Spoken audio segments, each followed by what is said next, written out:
हमने अभी तक ग्रेविटेशन में पढ़ा है जी कैसे कैसे वैरी करता है हाइट के साथ, डेप्थ के साथ, यानी कि धरती से ऊपर जाएं तो जी के साथ क्या होता है, धरती के अंदर जाएं तो जी के साथ क्या होता है, और अर्थ जो रोटेट करता है ओमेगा से उसके कारण जी पे कैसे कैसे फर्क पड़ता है। याद है? चलिए, आई होप कि सबको याद होगा। कहानी को बढ़ाते हैं आगे, स्केप वेलोसिटी की बात करते हैं। यानी कि स्केप का मतलब भगा देना बहुत दूर अपनी दुनिया से। मान लो कि ये हमारी धरती, और किसी ने बोला कि यहाँ पे कोई पार्टिकल है जिसका मास m है, इसको कितना स्पीड से फेंक दिया जाएगा ताकि ये अर्थ के ग्रेविटेशनल फील्ड से बाहर चला जाए। ठीक है, उसको बोलते हैं escape velocity, v escape es। तो ये हमको निकालना है। ये हमारी धरती है, मास हमको पता ही है, m ही बोलते हैं इसको, रेडियस इसका r ही होता है। हाँ जी, तो क्या किया जाए? एक ही चीज है जो हम लगा रहे हैं बार बार। कौन सा चीज? Energy conservation. Energy conservation, initial energy equal to final energy. Initial energy तो हम इसका लिख लेंगे, काइनेटिक प्लस पोटेंशियल। अच्छा, जब ये अंतरिक्ष मतलब स्पेस में चला जाएगा ग्रेविटेशनल फील्ड के बाहर, इन्फिनिटी पे जब ये चला जाएगा तो एनर्जी इसका कितना हो जाएगा? इन्फिनिटी पे हम लोग एनर्जी कितना मानते हैं? 0। तो हमने क्या किया? एनर्जी कंजर्वेशन लगाया हमने, आप भी लगाओ। KI plus UI, initial kinetic plus initial potential must be equal to KF plus UF। ठीक है, इनिशियल काइनेटिक मान लो कि इसको स्पीड दिया है हमने ES, VES, तो काइनेटिक एनर्जी हो जाता half mv square, half mv square. और जब ये अर्थ सरफेस पे है बच्चों, तो पोटेंशियल एनर्जी कितना? ग्रेविटेशनल पोटेंशियल एनर्जी याद करो क्या? Minus GMEm divided by RE। इनके बीच का सेपरेशन RE है, कोई दिक्कत नहीं। फाइनली जब ये चला गया स्पेस में इन्फिनिटी पे, तो काइनेटिक 0, पोटेंशियल 0, यानी कि इसका एनर्जी हो गया 0। जरा इसको सॉल्व करें तो हाफ mv स्क्वायर, इसको RHS भेज दूं तो GMEm डिवाइडेड बाई RE। तो यहां से लग रहा है जैसे m से m एक कैंसिल हो गया, तो VES स्क्वायर इक्वल टू कितना आ गया? 2 को उधर भेज दूं तो 2GME डिवाइडेड बाई RE। यहां से स्क्वायर हटाऊं तो VES यानी कि स्केप वेलोसिटी किसके बराबर आया बच्चों? Under root 2GME divided by RE आएगा क्या? ये अर्थ है, अर्थ के लिए बात कर रहे हैं। ME for earth, RE for radius of earth, ME for mass of earth, ये अर्थ की बात कर रहे हैं। अब इसमें थोड़ा सा कुछ मॉडिफिकेशंस अगर हम कर दें, सब लोग बोर्ड पे ध्यान देते रहना, under root 2GME divided by, इसको लिखा मैंने RE स्क्वायर इंटू RE। क्या मैं ऐसा लिख सकता हूं? सोच के देखना। एक RE कैंसिल होके वापस यहीं पहुंच जाऊंगा मैं। सर ऐसा आपने क्यों किया? पागल हो गया हूं मैं। ये GME बाई RE स्क्वायर, इसको क्या बोलते थे? क्या ये स्मॉल g है? सबको याद है? तो VES किसके बराबर आ गया? Under root 2, this is small g, acceleration due to gravity on earth, into RE। तो ये होता है y, अर्थ सरफेस से स्केप वेलोसिटी। अगर इतना किसी पार्टिकल को दे दिया जाए तो वो अर्थ के ग्रेविटेशनल फील्ड से बाहर इन्फिनिटी पे पहुंच जाएगा। और यहां पे हम जानते हैं g का वैल्यू कितना होता है? 9.8 मीटर पर सेकेंड स्क्वायर।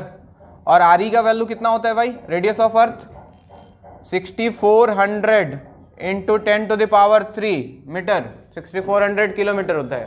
तो अगर ये वैल्यूज हम यहाँ पुट कर दें जी के जगह पे और RE की जगह पे, और जब इसको सॉल्व किया गया तो कितना आया? किसी को पता है क्या?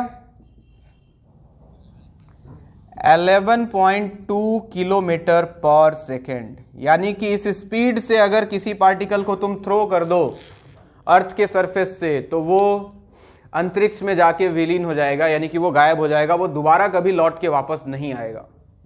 We escape from earth surface, this is for earth surface, earth. यानी कि हम जहां पे हैं अभी, अगर वहां पे किसी पार्टिकल को हमने ये स्पीड दे दिया 11.2 किलोमीटर पर सेकेंड, बहुत ही ज्यादा स्पीड है ये, एक सेकेंड में 11 किलोमीटर, तो वो पार्टिकल कभी वापस नहीं आएगा, वो गायब हो जाएगा। क्या क्या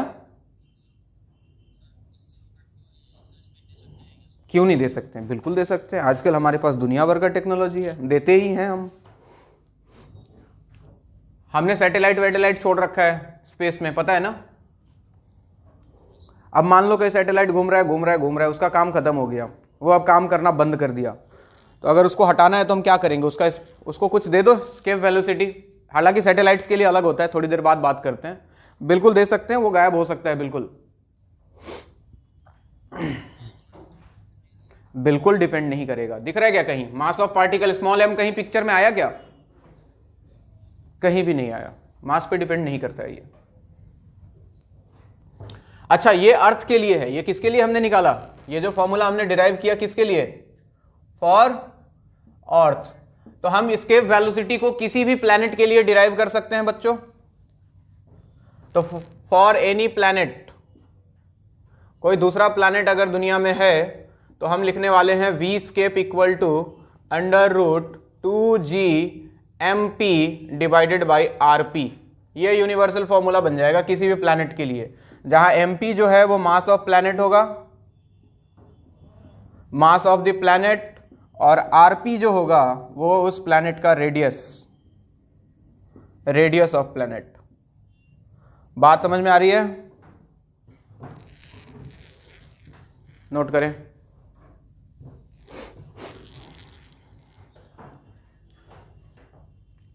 अरे हम क्या एज्यूम करके चल रहे हैं? हमने इतना स्पीड दिया पार्टिकल को कि जब वो इंफिनिटी पे पहुंचा, वहां जाने के बाद वो रेस्ट पे आ गया। हमें उसके बाद कोई मतलब नहीं है, ठीक है। हमें उतना ही एनर्जी देना है कि जब इंफिनिटी पे पहुंचने के बाद उसका स्पीड कितना हो जाए बच्चे? 0, ठीक है। हम फालतू का एक्स्ट्रा एनर्जी लेके क्या करेंगे? तो हमने उतना ही दिया है जिससे हम जस्ट वहां पे जाके 0 बना रहे हैं, ताकि उसका काइनेटिक एनर्जी 0 हो गया। और इंफिनिटी पे पोटेंशियल एनर्जी हम 0 मानते ही है। बात समझ में आ रही है? हाँ जी। तो ये कहानी है escape velocity from the earth surface, that is 11.2 kilometre पर सेकेंड। तो एक बात तो क्लियर हो गई सर, धरती से किसी को भी फेंका जा सकता है, धरती से बाहर। ये हो गया, मिटा दूं ना सबका? ठीक। अच्छा, तुमसे एक सवाल पूछूं क्या? अरे पढ़ाएंगे ना, रुको ना, सब चाहिए। केपलर्स लॉ पढ़ना है बिल्कुल, थोड़ा बहुत तो पढ़ना है, थोड़ा बहुत इंट्रोडक्शन तो चाहिए उसका। पढ़ाऊंगा, मैं ही पढ़ाऊंगा, परेशान मत हो। अच्छा, तुमसे एक सवाल पूछता हूं मैं, बता देना मुझे। ये धरती है अपनी, और यहां से किसी पार्टिकल मास m को हमने इधर दिया स्पीड 11 मान लो हमने दे दिया v, और ये एंगल था 53 डिग्री का, 53 डिग्री का। तो आपको बताना है for escape of mass m v का वैल्यू कितना होना चाहिए? 11.2 किलोमीटर पर second, 11.2 cos 50 degree, cos 53 degree, third 11.2 sin 53 degree kilometre पर सेकेंड, या फिर नन ऑफ दिस। बताओ।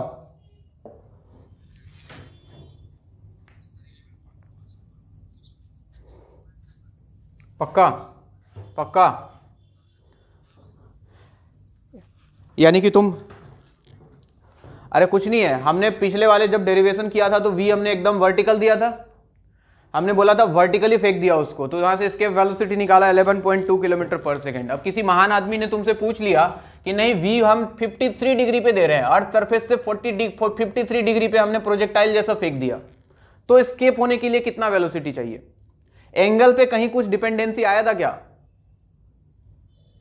कोई फर्क नहीं पड़ता है। अगर तुमने 11.2 किलोमीटर पर सेकेंड दे दिया तो वो पार्टिकल बाहर चला जाएगा। हाँ, अगर तुमने वर्टिकल फेंका तो सीधा चला जाएगा। अगर प्रोजेक्टाइल वे में फेंका तो कौन सा पाथ फॉलो करेगा? प्रोजेक्टाइल मोशन में कौन सा पाथ फॉलो होता है?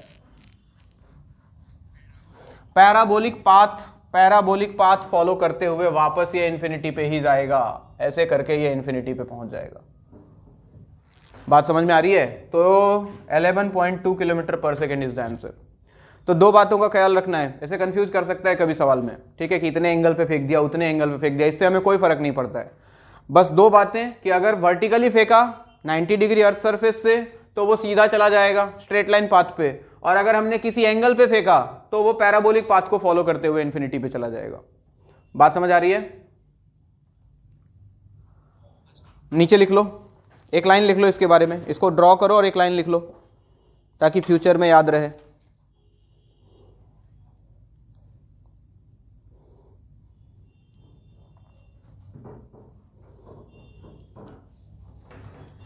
लिखो, if ball is thrown vertically upward, if ball is thrown vertically upward, then it will take, if ball is thrown vertically upward, then it will take a straight line path, it will take a straight line path and escapes to infinity, it will take a straight line path and escapes to infinity, escapes to infinity, while if thrown at some angle, while if thrown at some angle, if thrown at some angle, then it will take a parabolic path, it will take a parabolic path and will escape to infinity. It will take a parabolic path and it will escape to infinity. Parabolic path and it will escape to infinity. Full stop. नीचे लिख लेना फिर से line change करके, escape velocity does not depend on angle of projection. Escape velocity does not depend on angle of projection, does not depend on angle of projection. हाँ जी, clear है कहानी? Dropper वालों, तुम लोग गुवाहाटी में हो या घर भाग गए?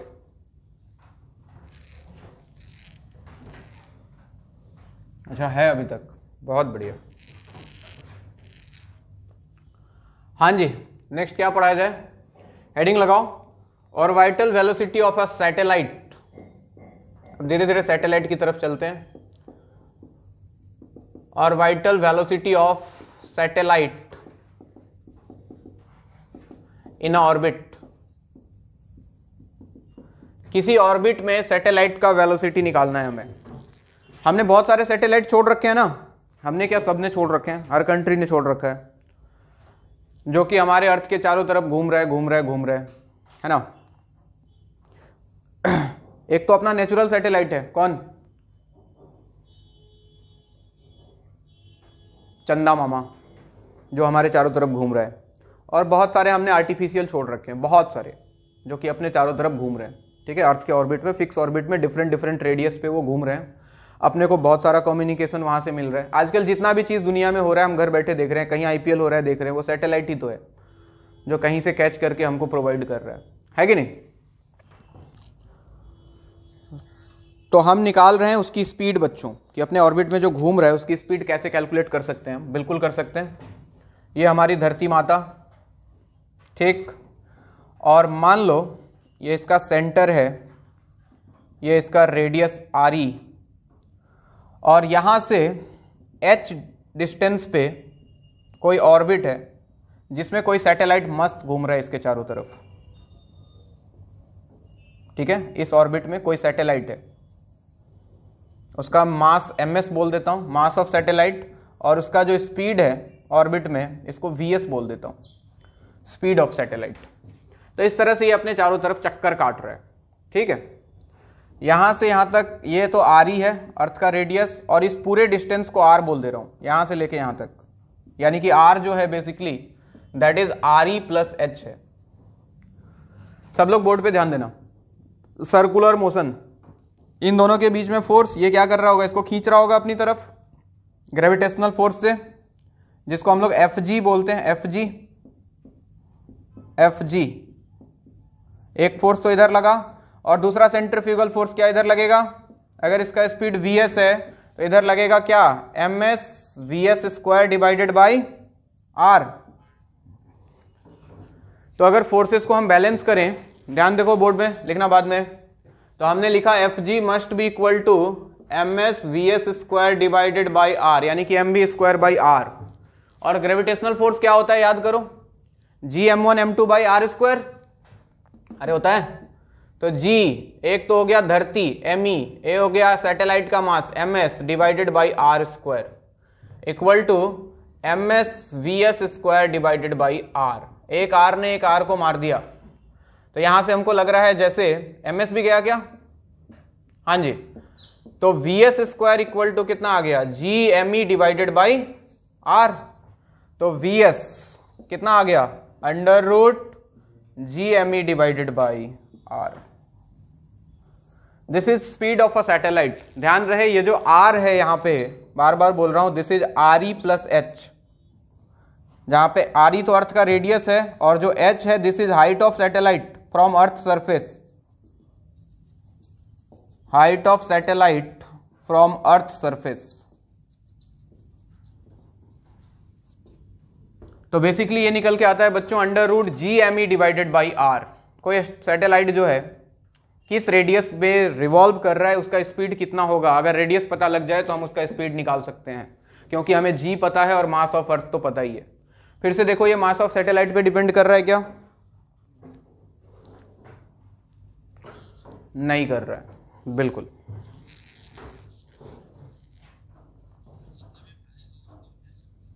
बस हमारे पास फेंकने वाला जुगाड़ ऐसा होना चाहिए, होता ही है ना अपने पास, वो सब देखा है, अभी कुछ दिन पहले लॉन्च हुआ था सैटेलाइट जो छोड़ता है, नीचे एक मशीन लगा होता है जिसमें कभी देखा होगा PSL भी लिखा होता है,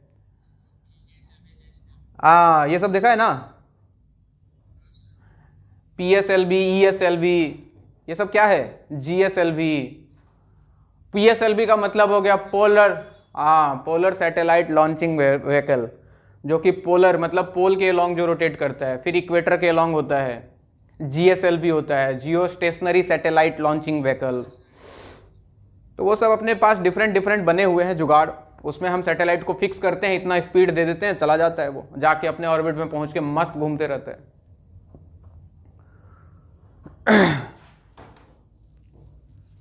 एक चीज नीचे लिख लेना जरूर कि it does not depend on, या फिर it is independent of mass of satellite, it is independent of the mass of the satellite. अरे इरीना डेका है कि घर भाग गई, भात नमक तेल, भात नमक तेल खा रही है।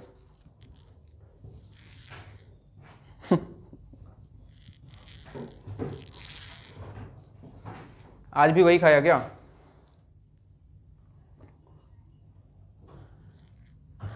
आज क्या खिलाया, मुर्गा, रोटी, रोटी और घुघुनी।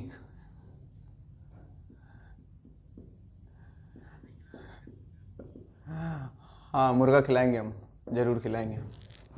टाइम पीरियड निकालते हैं, अब इसका स्पीड निकल गया तो हम टाइम पीरियड निकाल सकते हैं, एक चक्कर में ये कितना ले रहा है। तो टाइम पीरियड क्या होता है बच्चों, t इक्वल टू क्या 2 पाई ओमेगा, v के टर्म में बात हो रही है तो क्या हम 2 पाई डिवाइडेड बाई ओमेगा को क्या लिख सकते हैं, v by r, v equal to r omega होता है ना, तो omega equal to v by r. तो ये r ऊपर गया तो आपके पास आया 2 pi r divided by v, और v हमने निकाल रखा है बच्चों, ये वैल्यू पुट कर दो ये वाला, तो ये निकल के आता है 2 pi r divided by under root GME divided by r। क्या मैं सही लिख रहा हूं, इधर थोड़ा सा मिटा रहा हूं, थोड़ा सा।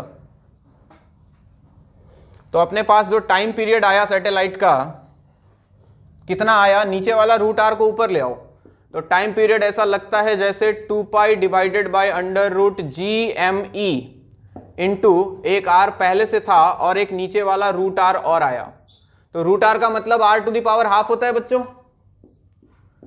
तो क्या मेरे पास आया 2 pi divided by under root GME, देखो ये r है और ये r to the power half है, बेस कॉमन हो प्रोडक्ट में तो मैथमेटिक्स बोलता है कि पावर ऐड हो जाएगा, तो क्या मैं इसको r to the power 1 plus 1/2 यानी कि r टू दी पावर 3/2 लिख सकता हूं?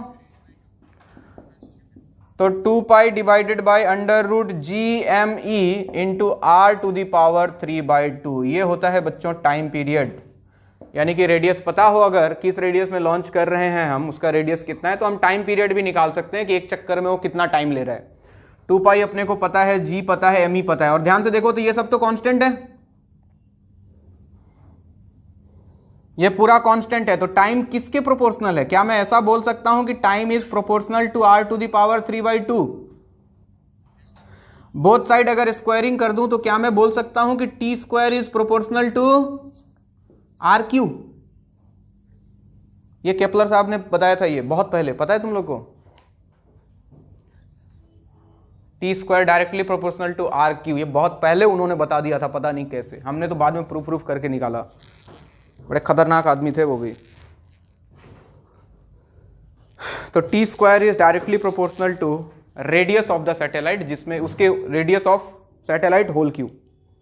तो इस पे सवाल पूछे जा सकते हैं बच्चों, टाइम पीरियड का रेशियो वेशियो निकाल देगा रेडियस वेडियस देके, तो छोटे मोटे सवाल बनते हैं इसके ऊपर। गैलीलियो तो भाई साहब क्या था वो, गैलीलियो बच गया। गैलीलियो बहुत मतलब वो था, मतलब क्या मतलब, बहुत उसने जब बना दिया ना तो वो बच गया। उसके पहले एक आया था ना, क्या नाम था उसका यार, जिसको खूब मारा था, हाँ कोपरनिकस, उसको खूब मारा था लोगों ने, क्योंकि उस समय तक लोगों का, उस समय तक जितने चर्च वाले फादर लोग थे, पोप वोप, वो सब बोलते थे कि हम स्टेबल हैं, मतलब हम ही हैं सब कुछ, धरती जो है वो सबसे मतलब स्टेबल है, और सब इसके चारों तरफ घूम रहे हैं, है ना। तो वो बंदा आया तो उसने कुछ देखा होगा, एक्सपेरिमेंट वगैरह किया, तो उसने बोला नहीं हम स्टेबल नहीं हैं, हम तो घूम रहे हैं, सन के चारों तरफ घूम रहे हैं। तो उन लोग के ईगो पे लग गया था, तो उन्होंने हाँ तो उसको मारा वारा बहुत। फिर गैलीलियो आया, गैलीलियो बेचारा डर डर के बोला, लेकिन उसने दिखा दिया कुछ, वो दूरबीन उर्बीन बना के दिखा दिया कि देखो ऐसा ऐसा कहानी है, तो वो बच गया था। वरना पहले ये सब चीज बहुत होता था, साइंटिस्ट लोग मतलब इतना आसान नहीं था कुछ बोल देना। चलिए जी, तो यहां से पता लगा कि टाइम पीरियड जो होता है वो 2 pi divide by under root GME into r to the power 3/2, that means t square is directly proportional to r3। अब हम निकालते हैं बच्चों सैटेलाइट का एनर्जी, निकाल सकते हैं एनर्जी। अरे बिल्कुल वही कहानी है जो तुम लोग एटॉमिक स्ट्रक्चर में नहीं पढ़ते हो, इलेक्ट्रॉन घूम रहा है तो हर ऑर्बिट में उसका एनर्जी निकालते हैं ना, first orbit, second orbit, third orbit, कितना आता है एनर्जी? पहले वाले में होता है कुछ -13.6 इलेक्ट्रॉन वोल्ट। बिल्कुल वही कहानी यहां भी है। तो एनर्जी निकालने के लिए ये अर्थ है, ये सैटेलाइट इधर घूम रहा है, अगर ये r है, ठीक है, हाँ जी, इसका स्पीड हमने निकाल रखा है vs। तो चलिए, इसका मास है ms और ये अपनी धरती तो है ही me, re रेडियस इसका। तो एनर्जी निकालते हैं हम, energy of satellite. Total energy की अगर बात करें तो टोटल एनर्जी जो होता है बच्चों, क्या वो kinetic energy plus potential energy होता है? हाँ जी, टी लिख देते हैं इसको, टी काइनेटिक प्लस पोटेंशियल। अच्छा, इसका काइनेटिक एनर्जी कितना? Half ms vs square. और पोटेंशियल एनर्जी कितना बच्चों इसका, कितना? ग्रेविटेशनल पोटेंशियल एनर्जी क्या? -g me ms divided by r। देखते जाओ, हाफ ms, अच्छा vs अभी थोड़ी देर पहले निकाला, कितना आया था? √2 GME बाई, सॉरी √ कितना आया था? GME by r। तो उसका होल स्क्वायर कर दूं तो क्या मुझे मिल जाता? GME डिवाइडेड बाई r, ठीक है, -GME ms divided by r। ध्यान से देखो तो GME ms बाई r दोनों से कॉमन आ रहा है क्या? तो GME ms divided by r अगर मैं कॉमन कर लूं तो अंदर क्या लगता है, जैसे यहां 1/2 बचेगा और यहां 1 बचेगा, 1/2 -1, और 1/2 -1 क्या? -½ हो जाता है। तो टोटल एनर्जी जो मिलता है minus G M E M S divided by 2R। बोलो ना।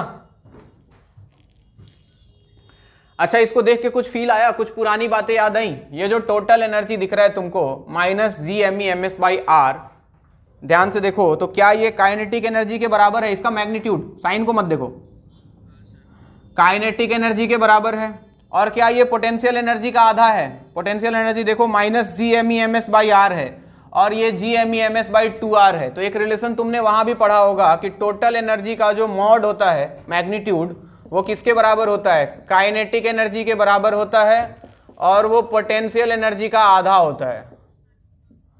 तो ये रिलेशन वहां भी आता है, ये रिलेशन यहां भी आता है, minus G M E M S divided by 2R। This is total energy of a satellite revolving in radius R, orbit of radius R। तो सेम कहानी वहां भी आप लोग पढ़ते हो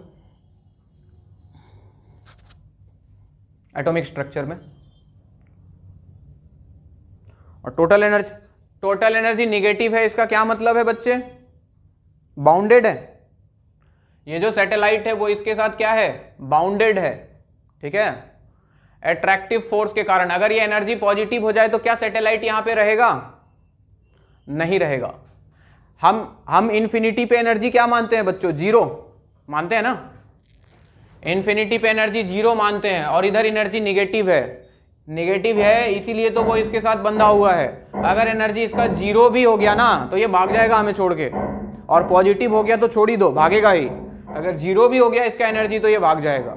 तो यहां जो नेगेटिव साइन है टोटल एनर्जी में वो यही दिखा रहा है कि ये बाउंडेड एनर्जी है, ये दोनों के बीच का। लिख लो ये बात भी। Here negative sign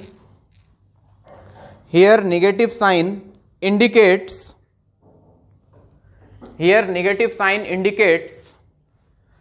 that the satellite is bounded with the earth. Satellite is bounded with the earth. Full stop, line change करके एक और बात लिख लो। If total energy becomes zero or positive, if total energy becomes zero or positive, then satellite will escape to infinity. If total energy becomes zero or positive, then the satellite will escape to infinity. Satellite हमारा साथ छोड़ देगा, satellite will escape to infinity, क्योंकि उसके पास energy ज्यादा हो गया। अरे एनर्जी ज्यादा तो कम स्टेबल कि ज्यादा स्टेबल? किसी के पास एनर्जी ज्यादा है तो वो कम स्टेबल होगा कि ज्यादा स्टेबल होगा? कम स्टेबल होगा। एनर्जी, हट गधा, उल्टा बोल रहा है, ज्यादा स्टेबल बोल रहा है। तेरे पास एनर्जी बहुत ज्यादा है तो तू परेशान रहेगा भाई, तू दौड़ भाग करेगा, दौड़ना वोड़ना शुरू कर देगा, डांस वांस करना शुरू कर देगा। एक बार एनर्जी खत्म हो गया तो बस पड़ा हुआ है। उसके बाद हिलने का मन करेगा क्या? नहीं करेगा। तो एनर्जी ज्यादा हो गया तो अनस्टेबल हो जाएगा बच्चे, बहुत ज्यादा। इमेजिन करो ना, एक पहाड़ है, ऐसे पहाड़ है एक, यहां पे एक बॉल रखा है, बता इसका एनर्जी कम है कि ज्यादा है?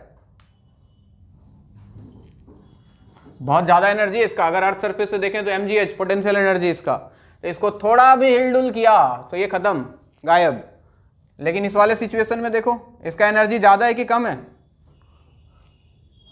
कम है इसका एनर्जी, तो ये ज्यादा स्टेबल है बच्चों। इसको बोलते हैं स्टेबल इक्विलिब्रियम। इसको थोड़ा बहुत अगर फ्लक्चुएट भी कर दो तो ये वापस अपने जगह पे आ जाएगा। इसको थोड़ा बहुत धक्का दे दिया तो ये वापस आएगा क्या? नहीं आएगा। This is unstable equilibrium. तो इक्विलिब्रियम दो तरह का होता है कि तीन तरह का होता है basically. This is unstable equilibrium, this is stable equilibrium, और एक ये है, इसको बोलते हैं न्यूट्रल इक्विलिब्रियम। कैसा? Neutral equilibrium. इसमें अगर धक्का दे दो तो बोलेगा ठीक है, तुम जहां ले जाओ वहीं चलेंगे, हम यहीं आ जाएंगे, इसको कोई फर्क नहीं पड़ता है। तो एनर्जी ज्यादा होने से चीजें अनस्टेबल हो जाती हैं, हमेशा ध्यान रहे। एनर्जी कम है तो स्टेबिलिटी ज्यादा होता है। कौन सा वाला? हाँ, तो वो नीचे आ जाएगा, अपने एनर्जी को कम करेगा बच्चे को, स्टेबिलिटी की तरफ भागेगा वो। हाँ, गिर तो ग्रेविटी की वजह से रहा है, बट एनर्जी तो है ना उसके अंदर, mgh, पोटेंशियल एनर्जी। चलिए एक सवाल लिखें आप लोग, लिखो। If we place a satellite of mass ms, if we place a satellite of mass ms in a circular orbit of radius 2 re, in a circular orbit of radius 2 re from the earth's surface,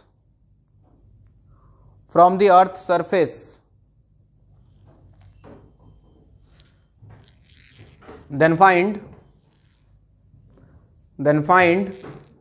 the energy required,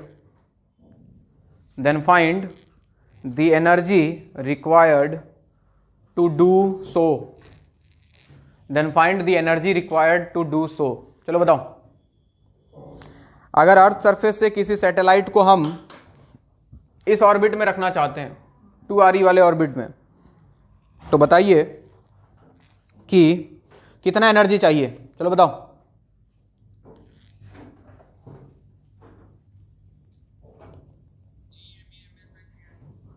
GME/ms by कितना?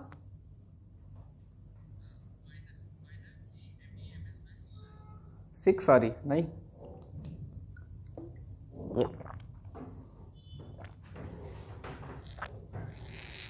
4 RE।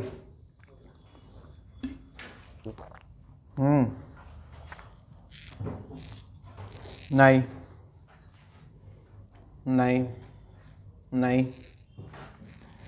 अरे final energy minus initial energy करो ना यार, कितना energy gap है वो देखो तुम। जब अर्थ सरफेस है तो उसके पास कितना एनर्जी है, और जब उस ऑर्बिट में चला गया तो कितना एनर्जी है, तो उसका जितना डिफरेंस होगा उतना एनर्जी देना पड़ेगा उसको। मेरे पास एनर्जी मेरा, हाँ बिल्कुल होगा, टोटल एनर्जी निकालो उस वाले ऑर्बिट में कितना है, और जब अर्थ सरफेस पे है तो उसके पास एनर्जी कितना है, दोनों का सब डिफरेंस ले लो। मेरे पास 5 एनर्जी है, मुझे 15 पे पहुंचना है, तो मुझे कितना लेना होगा, और 10, तो 10 क्या है, गैप है 15 - 5 का।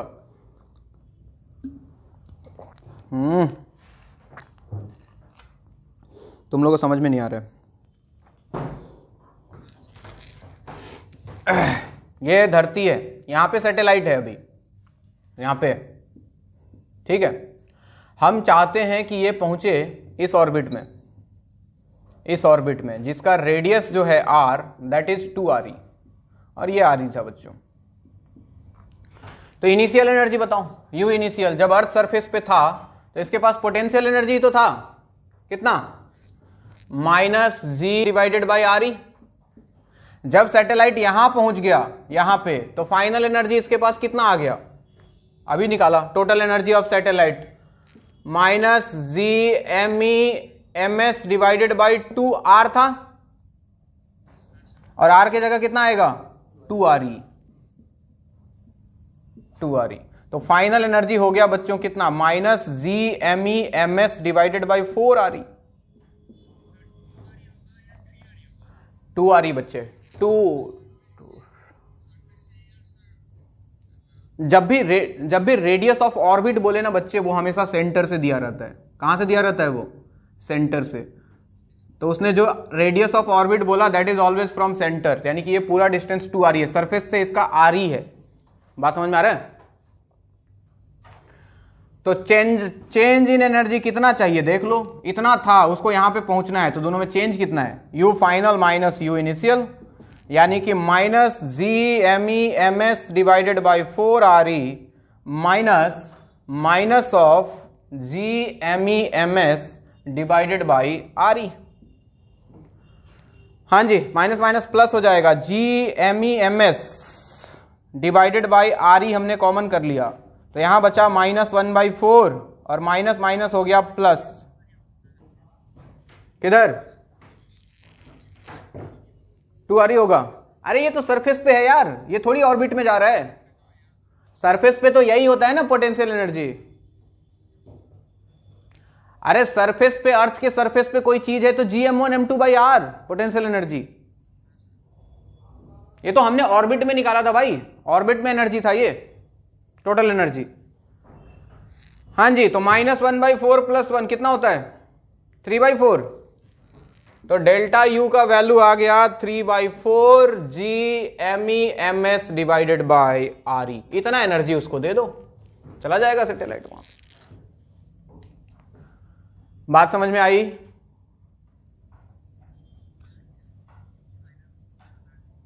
यू फाइनल तो टोटल एनर्जी है, यस, ऑर्बिट में टोटल एनर्जी, और जब सरफेस पे है तो टोटल एनर्जी वही होगा बच्चे, Gm1m2/r। तो दोनों के बीच में गैप कितना है? मैं 5 एनर्जी पे हूं, बार बार बोल रहा हूं, मैं 5 एनर्जी पे हूं, ये 5 एनर्जी है मेरा, मैं 15 वाले पे जाना चाहता हूं, तो मुझे कितना एनर्जी चाहिए? 15 - 5 10। अगर मुझे कोई दे दे तो मैं वहां पहुंच जाऊंगा। बात समझ आ रही है? अगला सवाल एक और लिखो।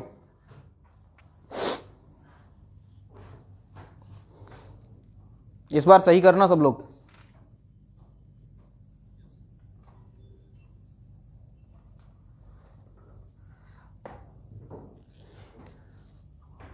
हो गया तुम लोग का?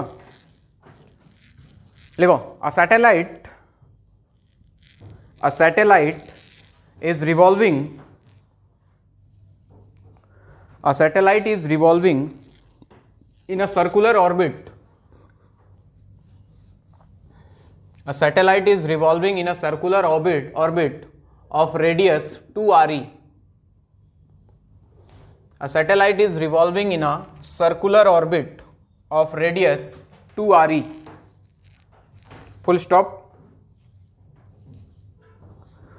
What will be the energy required,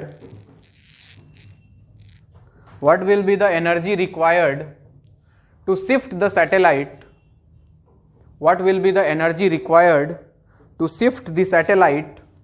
in a circular orbit of radius 3RE? What will be the energy required to shift the satellite in a circular orbit of radius 3RE? चलो बताओ, बन जाएगा? बनाओ।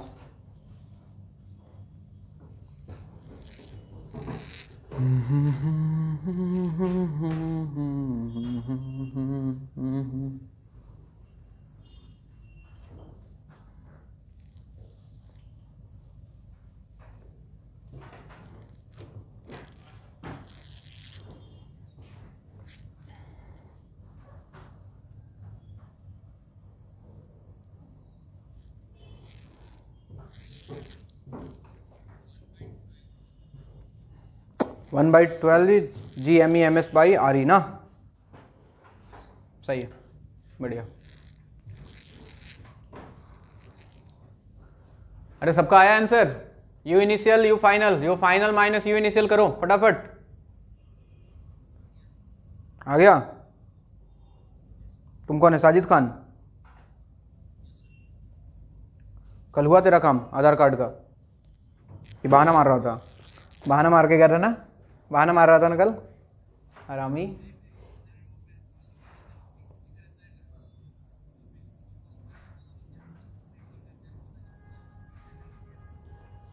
हाँ रे बेटा, हाँ समझ रहा हूं मैं।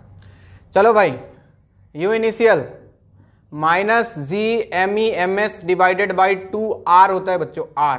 तो R के जगह पे सबसे पहले 2RE, यहां पे सैटेलाइट था। और यू फाइनल की बात करें तो minus Gm(e)ms divided by 2, R के जगह पे आएगा 3RE। तो डेल्टा यू कितना आ गया? You final minus you initial.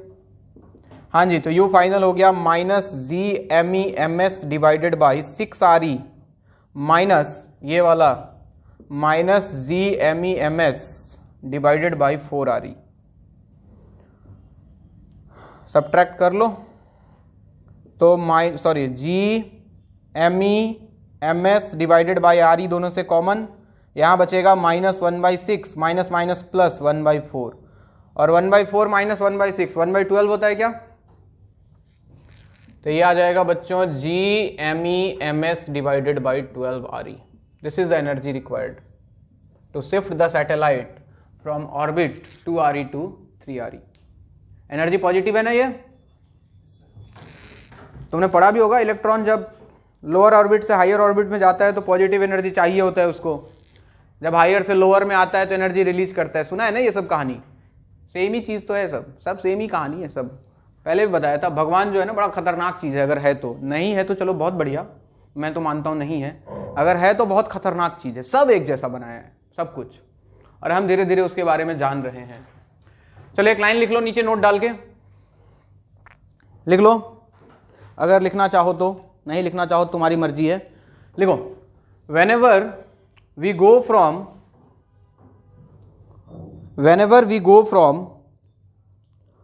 a lower orbit to a higher orbit, whenever we go from a lower orbit to a higher orbit, then the difference in energy is always positive. Whenever we go from a lower orbit to a higher orbit, then the difference in energy is always positive. Difference in energy is always positive. And if we go from a higher orbit to a lower orbit, if we go from a higher orbit to a lower orbit, then difference in energy will be negative. Then difference in energy will be negative. Difference in energy will be negative.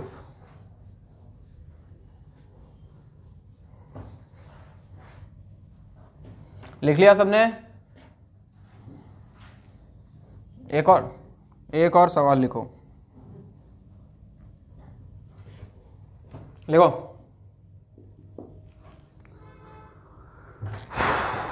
what will be the effect? What will be the effect of increasing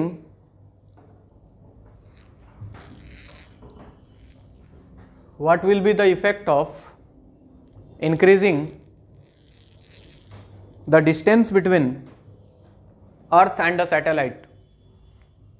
What will be the effect of increasing the distance between Earth and a satellite on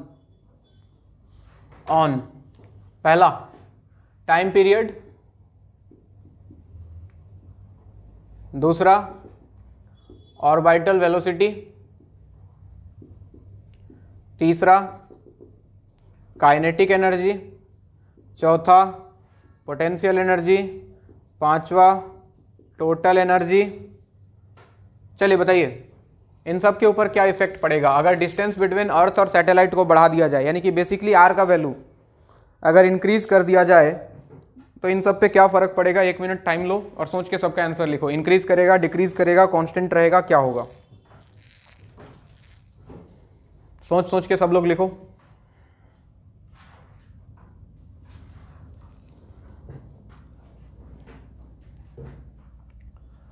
उसने जाना कि तारीफ मुमकिन नहीं. कल मुंबई जीत गया ना. कितना जीतेगा साला? 5 बार जीत गया. जीते जा रहा है.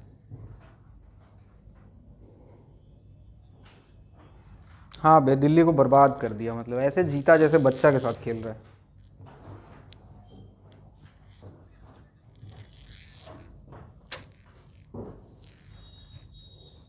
सबसे खराब तो आरसीबी वालों को लगा भाई. मुझे कितना खराब लगा है पता है तुम लोग को? साला जीतता ही नहीं है.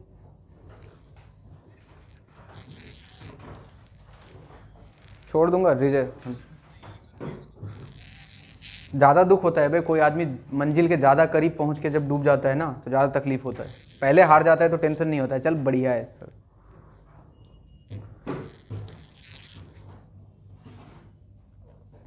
डम कर दूंगा मैं आरसीबी को, देखना बदल लूंगा अगली बार में.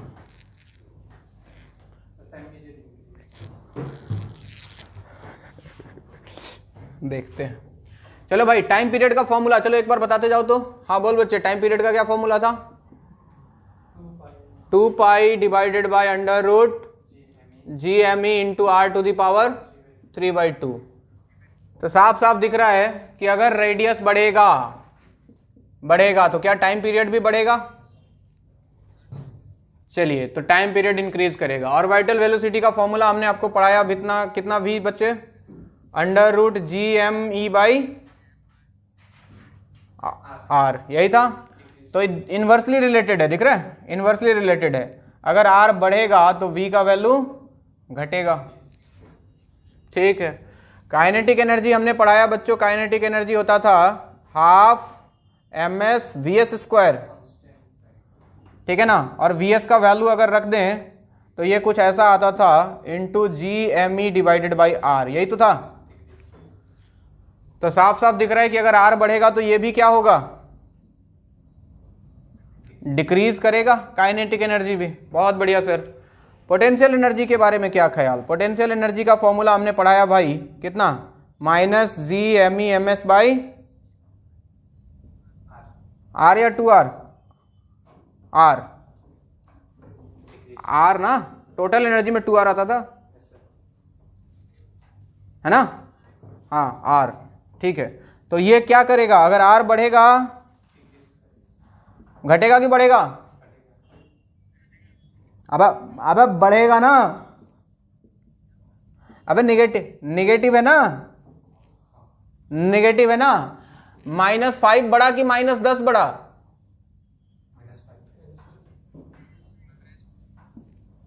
नेगेटिव साइन होने के कारण, ठीक है।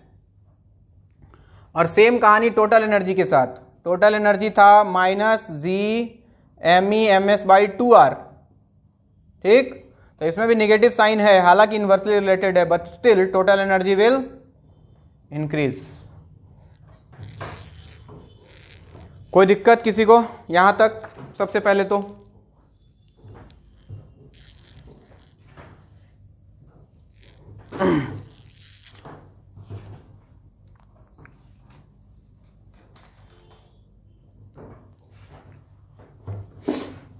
चलो अब सैटेलाइट को एस्केप कराते हैं। ये मिटा दूं?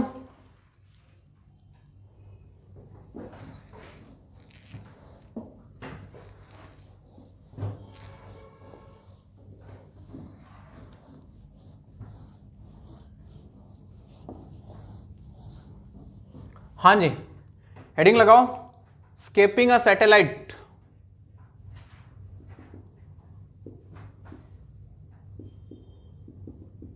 एक सैटेलाइट को स्केप कराना है। सैटेलाइट घूम रहा है, हम चाहते हैं कि इसको भगा दें ऑर्बिट से, इन्फिनिटी पे चला जाए। तो कर सकते हैं, बिल्कुल कर सकते हैं सर। कहानी तो सब एक जैसा ही है। ये अपनी धरती, इसका रेडियस RE, ठीक है। मान लो यहां कोई सैटेलाइट घूम रहा है R रेडियस पे।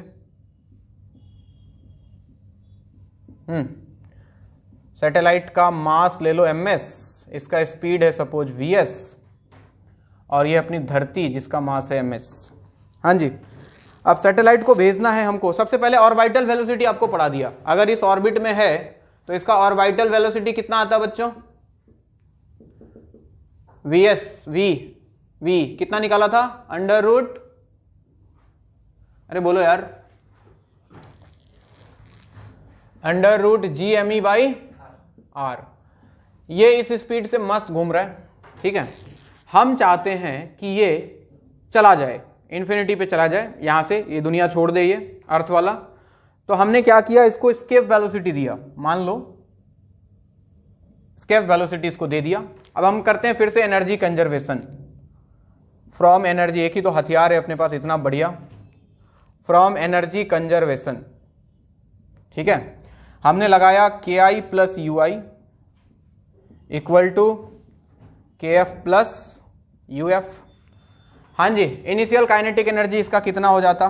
Half ms v escape square, ठीक है। और जब यहां पे है तो पोटेंशियल एनर्जी कितना है बच्चों इसका?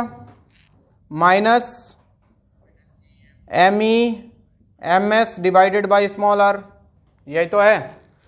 और जब हमने इसको स्केप करा दिया, इन्फिनिटी पे पहुंच गया, टू इन्फिनिटी, तो इसका काइनेटिक भी 0 और पोटेंशियल भी 0, सब 0 0 हो गया। जरा देखो तो, इसको उधर भेज दूं तो half ms into V escape square equal to G me ms divided by r। तो एक ms ने तो ms को मार दिया, तो यहां से v escape square equal to आ गया, 2 उधर गया, 2g me बाई r। तो यहां से v स्केप कितना आया बच्चों, under root 2g me divided by r। अगर इतना स्पीड हो जाए सैटेलाइट का तो क्या वो अपने ऑर्बिट में रहेगा? नहीं रहेगा, स्केप कर जाएगा। तो किसी ने सवाल पूछा कि अच्छा, जब ये ऑर्बिट में घूम रहा था सैटेलाइट तो उसका स्पीड ये था अंडर रूट, सब लोग बोर्ड पे देखो, ऑर्बिट में जब घूम रहा था तो उसका स्पीड था under root G by R. बोला कि उसके स्पीड को कितना इंक्रीज कर दिया जाए, यानी कि कितने परसेंट से, बहुत सारा सवाल पूछा गया, उसका स्पीड कितने से इंक्रीज कर दिया जाए, कितने परसेंटेज से इंक्रीज कर दिया जाए कि सैटेलाइट स्केप हो जाए। तो साफ साफ देखो ना, दिख रहा है क्या, कितने टाइम्स हो गया है स्केप वेलोसिटी इसका, √2 टाइम्स। फील करो, यानी कि v स्केप जो होता है that is basically √2 times v orbital, orbital जो स्पीड है उसका √2 टाइम्स। अगर इसको v ऑर्बिटल बोल दूं तो, यानी कि अगर उसके स्पीड को √2 टाइम्स कर दिया जाए, यानी कि अगर पहले कुछ स्पीड था, पता नहीं कुछ भी था, XYZ v था मान लो, तो अगर उसको √2v कर दें, यानी कि 1.414 टाइम्स अगर इंक्रीज कर दें तो वो सैटेलाइट स्केप हो जाएगा। तो बोलेगा परसेंटेज कितना चेंज होगा, परसेंटेज इंक्रीज इन स्पीड कितना, 41.4%। बहुत बढ़िया, percentage increase in orbital speed, orbital speed to escape the satellite, to escape the satellite. तो परसेंटेज इंक्रीज कैसे निकालते हैं बच्चों, v final minus v initial divided by v initial into 100, formula पढ़ा होगा बचपन में, है ना। तो v फाइनल हो गया √2 times v orbital minus v orbital divided by v orbital into 100। और ध्यान से देखो तो 1.414 माइनस 1, ये कुछ निकल के आएगा तुमको 0.414, ठीक है ना। और v ऑर्बिटल कैंसिल इंटू 100, कितना आएगा ये 41.4%। अगर इतने से स्पीड इंक्रीज कर दिया जाए किसी सैटेलाइट का किसी ऑर्बिट में तो वो एस्केप हो जाएगा इन्फिनिटी में। बात समझ में आ रही है सबको?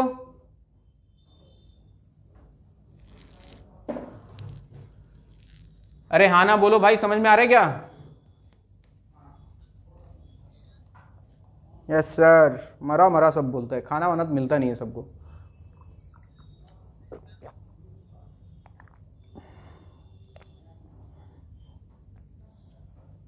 भात नमक तेल खा तू भी आज से।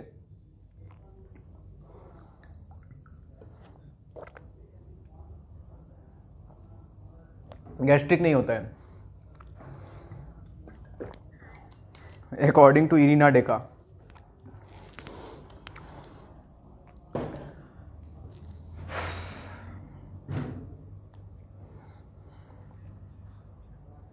अब तो तू हाथी हो गया है भाई, अब तुझे क्या जरूरत है?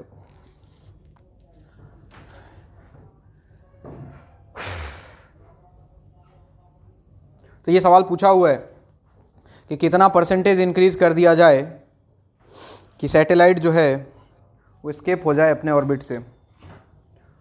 That is √2 times, that means 41.4%।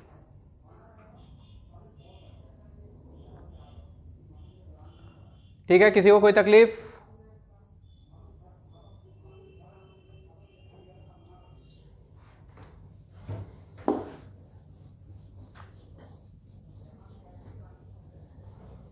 उसने जाना कि तारीफ मुमकिन नहीं, आफरिया। तुमको समझ में आ रहा है बच्चे? तुम्हारा पहला क्लास है, समझ में आ रहा है थोड़ा बहुत? क्या नाम है तुम्हारा? मनीष बरुआ।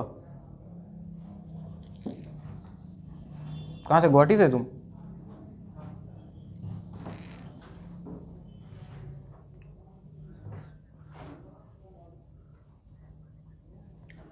परसेंटेज चेंज कभी भी निकालना होता है ना बच्चे, तो हम लिखा करते हैं final minus initial divided by initial into 100, ये फॉर्मूला होता है।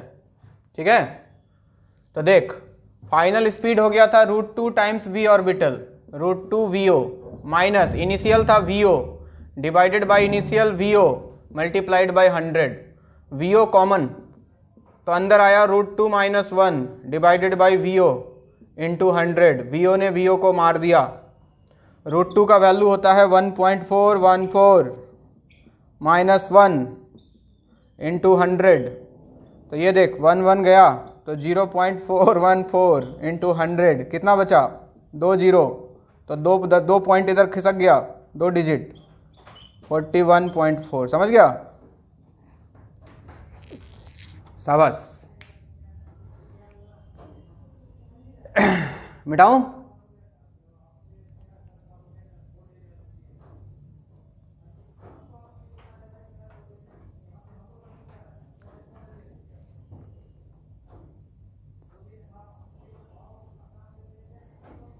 एक अक्षय कुमार मूवी बनाया, क्या घटिया मूवी बनाया है साला, लक्ष्मी, फालतू। हाँ बे देखा, बहुत फालतू है, मत देखना तुम लोग, टाइम वेस्ट मत करना। कोई मूवी देखना हो पहले मेरे से फीडबैक ले लेना, उसके बाद देखना, वरना टाइम बर्बाद होगा तुम्हारा।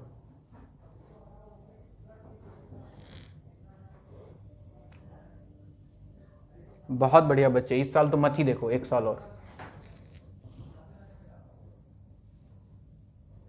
ये नहीं कि हैं कंज, बेटा आके उठा ले जाएगा भूत तुझे फिर। हाँ मैं मूवी सब देखता हूं, इसका मतलब ये नहीं कि तुम भी देखो, मेरे हर चीज को कॉपी करने की जरूरत नहीं है। चलिए मुद्दे पे आते हैं। जियो स्टेशनरी सैटेलाइट नाम सुना है, पढ़ा दूं, कोई बताएगा विद्वान आदमी क्या होता है ये?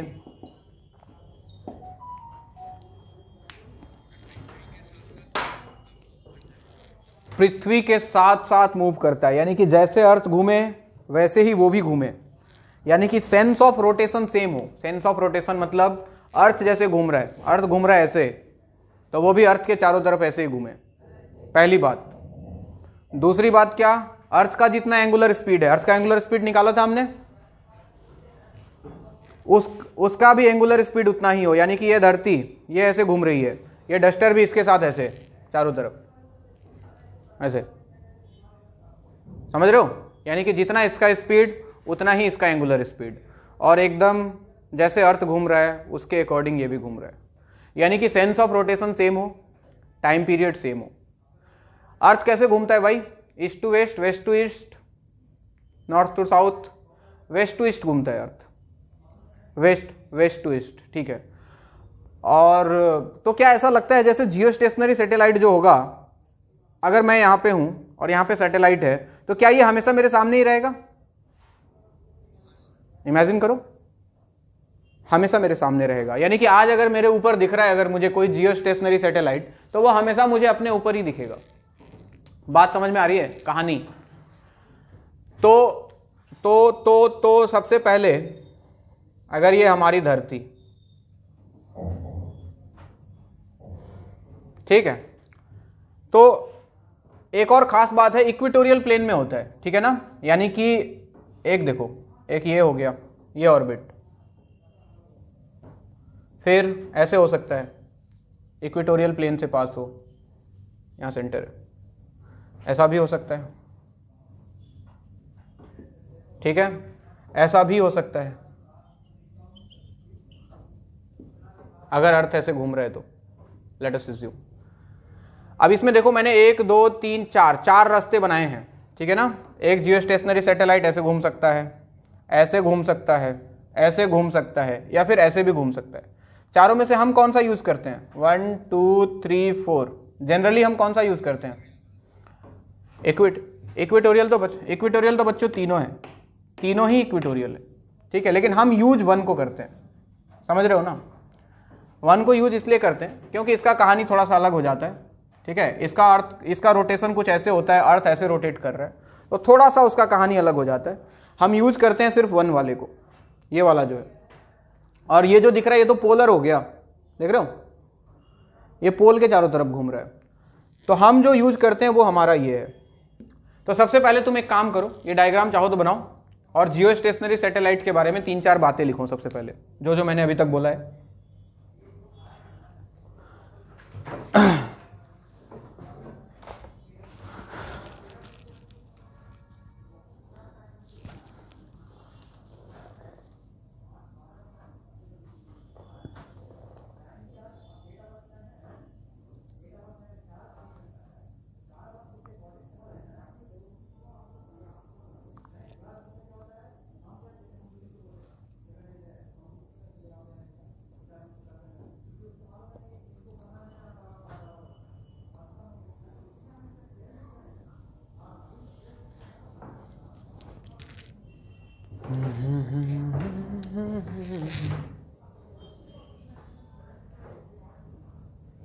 तो हमारा जो सैटेलाइट है कुछ ऐसा है। अच्छा, सैटेलाइट कुछ ऐसा दिखता है, कभी फील किया हो तुमने, मूवीज वगैरह में अगर दिखा हो, कुछ ऐसे होता है। ये पंख है क्या? ये सोलर पैनल से, बिल्कुल, इसको पंख मत समझना कि सैटेलाइट ऐसे उड़ रहा है इससे, ऐसे ऐसे, वो सोलर पैनल है, वहां से एनर्जी लेता है वो, और बहुत सारी चीज़ों में यूज होता है, कैमरे वैमरे लगे रहते हैं, बहुत सारी चीज़ें हैं। तो ये सैटेलाइट है, तो ये ऐसे घूम रहा है, अर्थ भी घूम रहा है और ये भी घूम रहा है इसके चारों तरफ, ठीक। फिर तुमसे कुछ बातें और होती है, ये जो एरिया तुमको दिखाई दे रहा है, ये सैटेलाइट ऐसे घूम रहा है, तो ये कितना एरिया जो है कवर करेगा अर्थ का, ये देखो।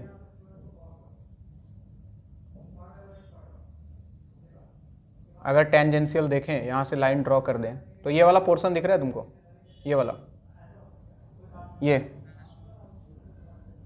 इसको फील करो। तो ये वाला जो एरिया है, ये सैटेलाइट पूरा अर्थ का कवर करेगा, यहां से यहां तक। वैसे ही घूमेगा, इधर आएगा, तो इधर भी हम बना सकते हैं। अरे यार,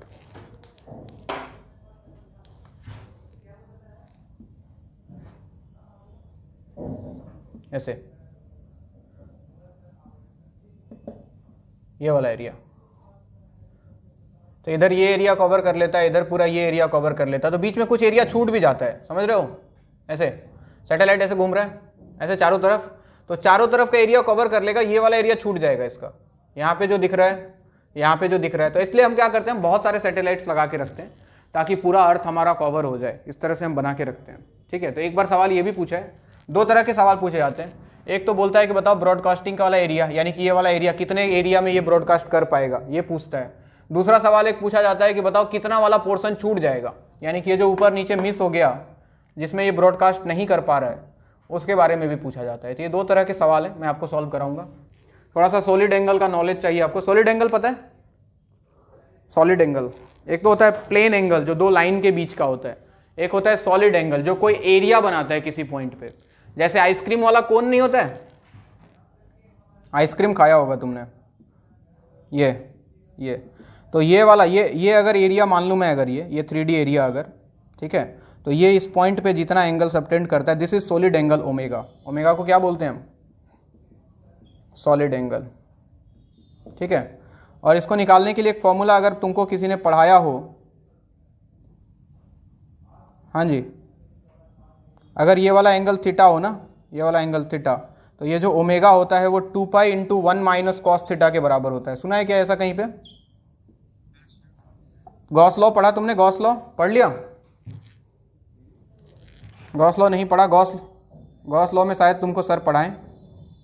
ये वाला एंगल अगर थीटा है तो ये पूरा का पूरा ये सॉलिड एंगल जो होता है, ये ओमेगा से डिनोट करते हैं, that is 2 pi into 1 minus cos theta. खैर ये सब बना लेना, पहले मैं कुछ लिखाने वाला था जियो स्टेशनरी सैटेलाइट के बारे में। लिखो, ये डायग्राम बना लो और लिखो, a geostationary satellite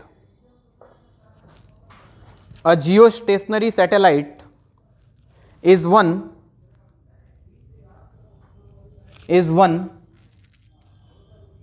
a geostationary satellite is one, लाइन चेंज करके पहला point, which has the same time period as that of earth, which has the same time period as that of earth, bracket में लिख लेना t equal to 24 hour, which has the same time period as that of earth, same time period as that of earth, t equal to 24 hours. Second point, angular speed omega is same as that of earth, angular speed omega is same as that of earth. Third point, same sense of rotation, same sense of rotation as that of earth, bracket में लिख लेना. हाँ,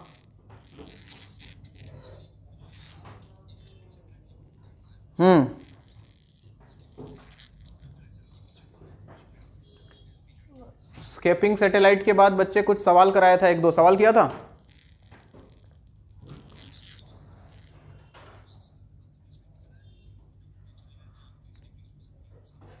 हाँ, उसके बाद तो यही है, उसके बाद यही है बच्चे, एक पेज छोड़ दो बस, और कुछ नहीं, डायग्राम बनाने के लिए, और कुछ कराया नहीं अभी तक.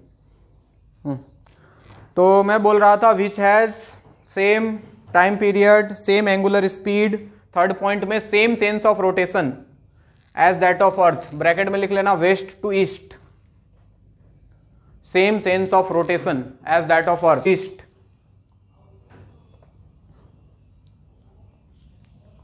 और एक और पॉइंट लिख लो last, plane of circle should be equatorial, plane of circle should be equatorial,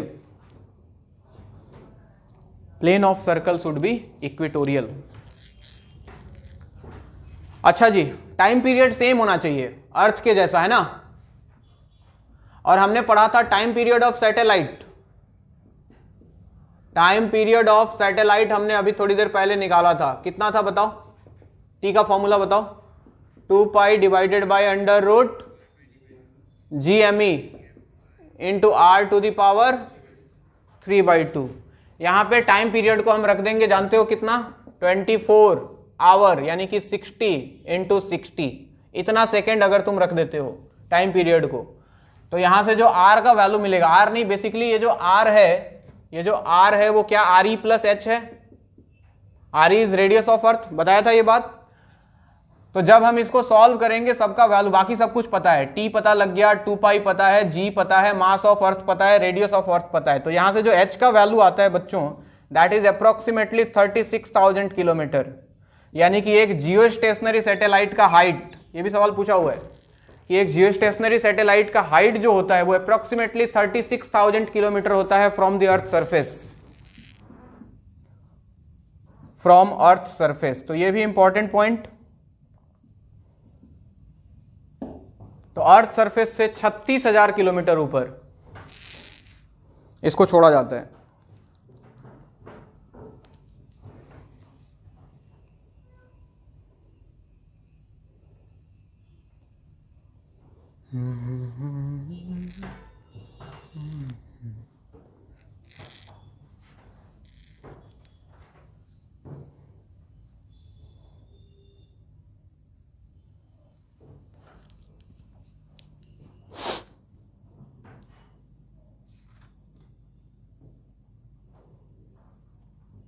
हाँ जी, अब देखो हमको निकालना है एरिया ऑफ ब्रॉडकास्टिंग. ये सवाल पूछा हुआ है, तुम चाहो तो क्वेश्चन के फॉर्म में लिख सकते हो.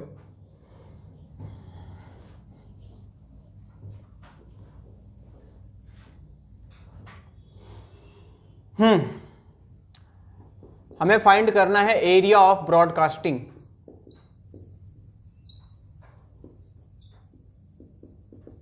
यानी कि एक सैटेलाइट एक टाइम पे अर्थ का कितना एरिया कवर कर पा रहा है, ये हमको बताना है. ये अर्थ है हमारा, ये है रेडियस ऑफ अर्थ RE. यहां से मान लो H हाइट पे कोई सैटेलाइट है, यही सैटेलाइट जो यहां पे बना रखा था हमने, ऐसे कुछ सैटेलाइट है. तो अगर ये इस पॉइंट पे अभी है तो आपको बताना है कि ये कितना एरिया पे ब्रॉडकास्ट कर पाएगा, यानी कि अर्थ का कितना एरिया कवर कर पाएगा, वो एरिया हमको फाइंड करना है. ये लिख लेना बच्चों, इंपॉर्टेंट है ये.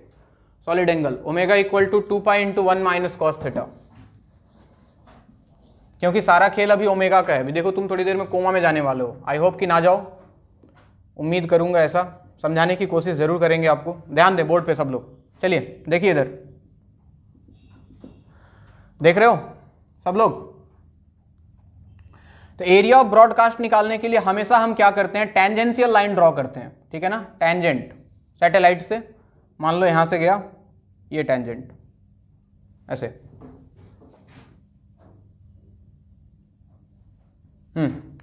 अब ध्यान से देखो, ये वाला एरिया है वो, ये इमेजिन करना इसको 3D में, ये चारों तरफ है ये, ठीक है ना, ये सर्कल नहीं है, ये स्फेयर है।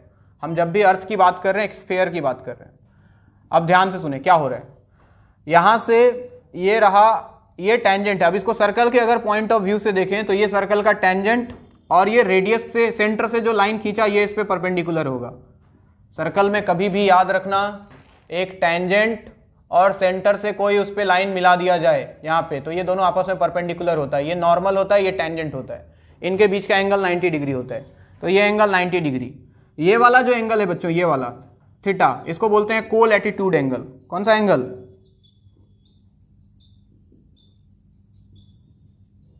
को लैटिट्यूड एंगल, ठीक है। अरे सुनाई दे रहा है सबको, चलो ध्यान दो बोर्ड पे। ये एंगल थीटा है बच्चों, ठीक, ये एंगल थीटा है, ये एंगल 90 डिग्री है। ये वाला एंगल कितना होता, अच्छा ये पूरा 90 था, तो क्या ये वाला एंगल 90 माइनस थीटा होता, ठीक है। अब ये वाले एरिया को देखो, ये वाले पोर्शन को देखो, बस ये वाले पोर्शन को, मैं इसको उठा के अलग से ले आता हूं बाहर, ये वाला, ये जो दिखाई दे रहा है, तो ये वाला जो पोर्शन है, ये ऐसे ही बनाता हूं, ज्यादा बेहतर समझ में आएगा तुमको। ये जो पोर्शन है, ये हमको ये वाला एरिया निकालना था, ये बेसिकली एक टोपी जैसा है, फील कर रहे हो ऐसे, ये वाला एरिया, ये तो ये वाला उठा के मैंने यहां बनाया। अब ध्यान से देखो, ये सेंटर था, ये था आरी, ये था रेडियस ऑफ अर्थ आरी, और ये वाला एंगल था 90 माइनस थीटा। कितना एंगल था ये वाला 90 माइनस थीटा। तो इस वाले डायग्राम में देखो, जहां थीटा था, क्या उसके जगह पे 90 माइनस थीटा है बच्चों, ये 90 माइनस थीटा है। तो यहां पे जहां थीटा हुआ करता था वहां पे मुझे 90 माइनस थीटा दिख रहा है, तो मैं इसका एरिया निकाल सकता था, ये वाला पूरा सॉलिड एंगल निकाल सकता था मैं, ये वाला। तो ये वाला जो सॉलिड एंगल होता, ये जो एरिया है, ये इस पॉइंट पे जितना सॉलिड एंगल बना रहा है omega, according to formula 2 pi into 1 minus cos theta होता है। थीटा इज दिस एंगल, लेकिन यहां थीटा के जगह पे कौन है, क्या 90 माइनस थीटा, तो 2 pi into 1 minus cos 90 minus theta लिख सकता हूं। अब बताओ कॉस 90 माइनस थीटा क्या हो जाता है, साइन थीटा। तो ये बन गया बच्चों 2 pi into 1 minus sine theta. अरे यार क्या पीट रहे हैं, तोड़ दो मार के आज। हाँ जी, तो 2 पाई इंटू 1 माइनस, अच्छा साइन थीटा कितना, अच्छा फिर से ये वाला डायग्राम देखना, ये 90 माइनस थीटा, ये वाला ट्रायंगल सबको दिख रहा है, ये वाला, ये 90 माइनस थीटा, ये 90, तो ये वाला एंगल कितना बच्चों, क्या ये थीटा होगा, तीनों का सम 180 होना चाहिए। तो यहां 90 है, यहां 90 माइनस थीटा है, तो इसको थीटा होना पड़ेगा, सही बात। अब इस वाले ट्रायंगल में बताओ जरा साइन थीटा का फॉर्मूला क्या होगा, इस वाले ट्रायंगल में साइन थीटा क्या होता है, परपेंडिकुलर बाय हाइपोटेनियस। अरे यार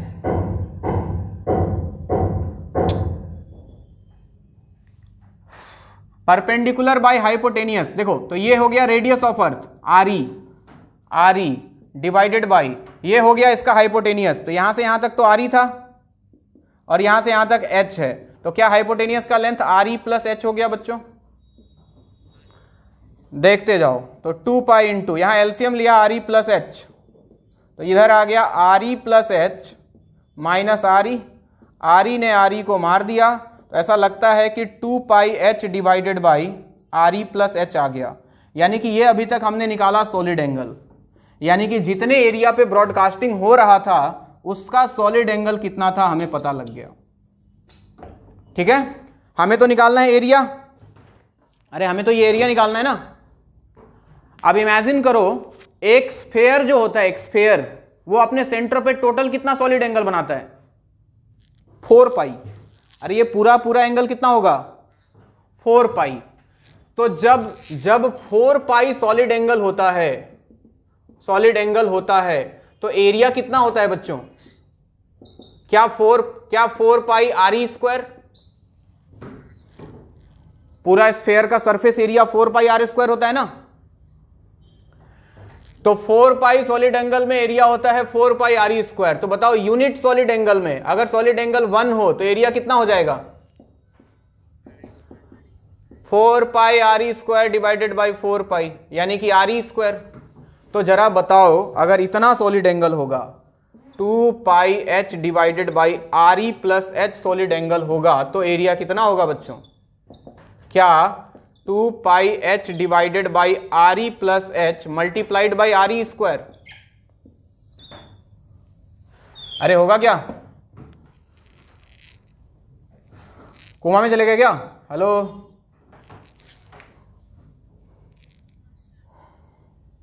तो this is the area of broadcasting. किसी एक टाइम पे सैटेलाइट इतना एरिया कवर कर रहा है अर्थ का, अगर एच हाइट पे है तो। बात समझ में आई सबको? नोट करो, जिसको नहीं समझ में आया वापस से पूछ लेना, कभी बता दूंगा। बट अच्छा चीज है ये, मतलब सवाल इस पे पूछा हुआ है एक बार आईआईटी में। हालांकि तुम लोग नीट वाले हो, चांस कम है तुम्हारे यहां पूछने का, बट फिर भी।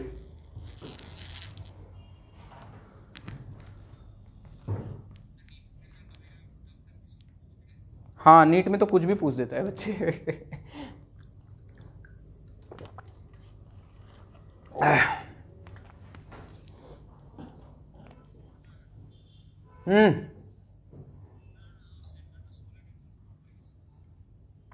अरे टोटल एंगल कितना है बच्चे? अरे 4 पाई तो होता है ना बच्चे टोटल एंगल। एक पॉइंट पे अगर चारों तरफ से एंगल देखा जाए तो 4 पाई तो होगा। हाँ, 2D में होता है 360, है ना। उसको 3D में सोच, उसको 3D में सोच तू, टोटल 4 पाई होता है वो।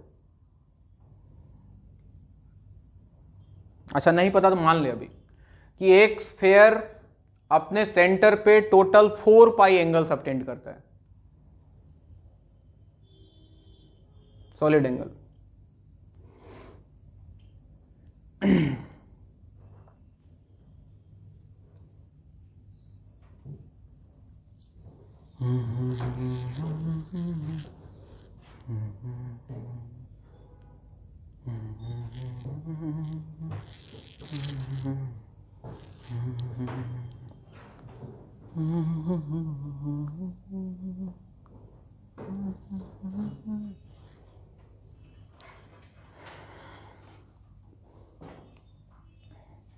सबको रूटीन तो मिल गया है ना सबको?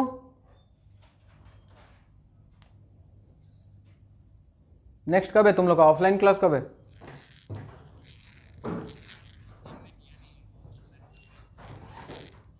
अच्छा, तो आज ऑफलाइन आज ऑनलाइन है, कैसे पता लगा? ये मैसेज आया था?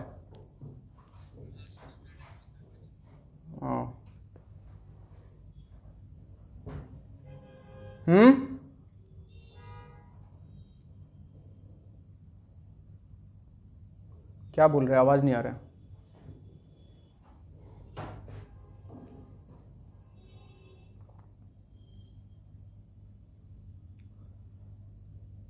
हो गया सबका यहां तक? लिखो लिखो।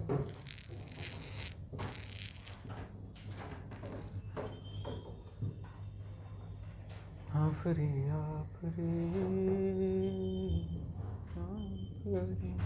ये आ रही है बच्चों, ये आ रही।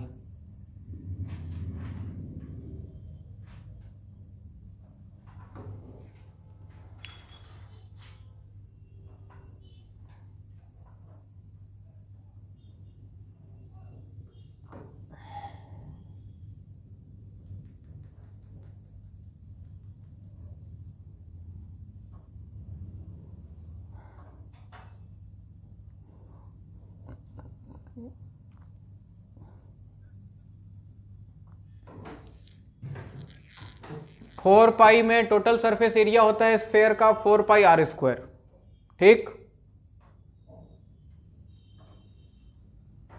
अरे ठीक है, तो अगर ये 1 हुआ सॉलिड एंगल, तो 1 में कितना होगा, दिस डिवाइडेड बाई 4 पाई, यानी कि आर ई स्क्वायर, यानी कि यूनिट सॉलिड एंगल में एरिया होता है आर ई स्क्वायर, ठीक है। तो इतना सॉलिड एंगल, जो सॉलिड एंगल हमने निकाला, ये इतने सॉलिड एंगल में एरिया कितना हो जाएगा, दिस मल्टीप्लाइड बाई ये 2 pi H by R E plus H multiplied by R E square. तो चलिए ठीक है, आज के लिए इतना ही, बाकी नेक्स्ट क्लास मिलते हैं।